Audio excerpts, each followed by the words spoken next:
আমচি মুম্বাইয়ের প্রাণকেন্দ্রে এই বিবাহের অনুষ্ঠান বিশ্বের সঙ্গে ভারতের একাত্মতার এক প্রতীক।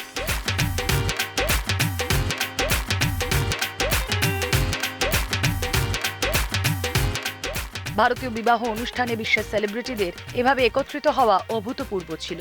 উদযাপনের এই পর্যায়ে সমগ্র বিশ্বের দৃষ্টি ছিল ভারতের দিকে। ভারত গর্বের সঙ্গে তার সংস্কৃতি ঐতিহ্যকে বিশ্বের কাছে প্রদর্শন করেছিল। এই জাঁকজমকপূর্ণ বিবাহ অনুষ্ঠানটি ভারতীয় ঐতিহ্যের গভীরে প্রথিত ছিল। জিও ওয়ার্ল্ড সেন্টার সেজে উঠেছিল অবিকল কাশীর মতো, সংস্কৃতি, বিশ্বাস এবং সৌন্দর্যের সঙ্গমস্থল।